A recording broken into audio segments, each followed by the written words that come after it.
ជំរាបសួរបងប្អូនជាទីស្រឡាញ់ទាំងអស់គ្នាក្នុងខេត្តព្រះសីហនុដដែលយើងនឹងនាំបងប្អូនទៅទស្សនាជាមួយនឹងរមណីយដ្ឋានប្រវត្តិសាស្ត្រមួយកន្លែងទៀតគឺរមណីយដ្ឋានទឹកធ្លាក់ក្បាលឆាយដូច្នេះសូមបងប្អូនរីករាយទស្សនាដូចតទៅទឹកជ្រោះក្បាលឆាយមានទីតាំងនៅក្នុងខណ្ឌព្រៃនប់ក្រុងខេត្តព្រះសីហនុភ្ញៀវទេសចរអាចធ្វើដំណើរមកពីខេត្តព្រះសីហនុតាមផ្លូវជាតិលេខ4ឆ្ពោះទៅទិសខាងជើងមានចម្ងាយ7គីឡូម៉ែត្ររួចបត់ឆ្វេងចូលតាមផ្លូវ217ប្រហែល9គីឡូម៉ែត្រនិងទៅដល់រមណីយដ្ឋានធម្មជាតិទឹកធ្លាក់ដ៏គួរឲ្យទាក់ទាញនៃទេសភាពស្រុកខ្មែរដែលធ្វើឲ្យអ្នកទស្សនាមិនអាចបំភ្លេចបានពីភាពស្រស់ឆើតឆាយរបស់វាទឹកជ្រោះក្បាលឆាយមានប្រភពទឹកជាច្រើនមកពីជួរភ្នំផ្សេងៗជាច្រើននៅតាមមាត់សមុទ្រប៉ុន្តែមកបោចំណុចមុខក្បាលឆាយប្រភពទឹកនៅសល់ផ្លូវទឹក3សម្រាប់ហូរដែលមានកម្ពស់ពី2ទៅ4ម៉ែត្រចរន្តទឹកមកបោចំណុចក្បាលឆាយផ្លូវទឹកមានតែមួយដែលមានទឹកហូរខ្លាំងហើយធ្លាក់ល្បាក់ទឹកមានកម្ពស់14ម៉ែត្រ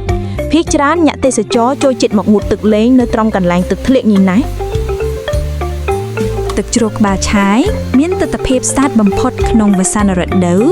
ដែលមានភ្លៀងធ្លាក់ជោគជាំចន្លោះខែកក្កដាដល់ខែតុលានិងមានអាកាសធាតុត្រជាក់ដូចនៅតំបន់ប៉ូលជាមួយដំណាក់ទឹកធ្លាក់បង្កើតបានជាពពុះទឹកសសបែកផ្កាត្រែងលាន់លឺស្នូយ៉ាងពីរោះរណ្ដំលាយឡំសត្វបក្សាបក្សីស្រែកយំអឹងកងប្រៀបបានជាចង្វាក់ភ្លេងកំដរអារម្មណ៍ភ្ញៀវទេសចរឲ្យភ្លេចអស់នៅទុក្ខសោកសៅទាំងឡាយប៉ុន្តែស្ថិតក្នុងអំឡុងពេលរដូវក្តៅវិញទឹកធ្លាក់ក្បាលឆាយបានរីងស្ទើរចិត្តអស់តែទោះជាយ៉ាងនេះក្តីវាខំបញ្ចេញសម្រស់ក៏ដូចជាទឹកហូរដើម្បីកំដរភ្ញៀវឲ្យគ្រប់រដូវកាលសប្តាហ៍ថ្ងៃនេះមានអ្នកទេសចរជាច្រើនបានទៅទស្សនានិងងូតទឹកកម្សាន្តលេងដោយសារតែនៅតំបន់ទឹកធ្លាក់នេះមានលក្ខណៈទឹកធ្លាក់ពីលើភ្នំនិងផ្ទាំងថ្មដ៏ខ្ពស់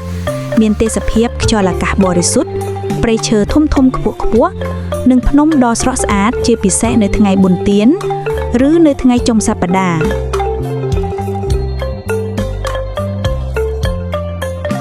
ប្រវត្តិទឹកធ្លាក់ក្បាលឆាយត្រូវបានគេរកឃើញនៅក្នុងឆ្នាំ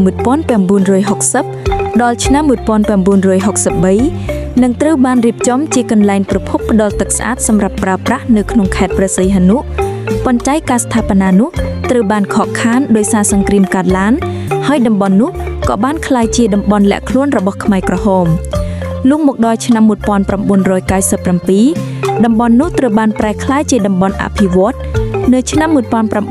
1998តំបន់ក្បាលឆាយត្រូវបានក្រុមហ៊ុនអានកូបានធ្វើការអភិរក្សនិងអភិវឌ្ឍតំបន់ព្រៃភ្នំនេះប្រែក្លាយមុខមាត់ថ្មីជាតំបន់រមណីយដ្ឋានទេសចរគួរឲ្យចាប់អារម្មណ៍បន្ទាប់ពីឆ្នេរនៅក្នុងទីរួមខេត្តព្រះសីហនុសូមអរគុណសម្រាប់ការទស្សនានៅវីដេអូរបស់យើងខ្ញុំតាំងពីដើមរហូតដល់ចប់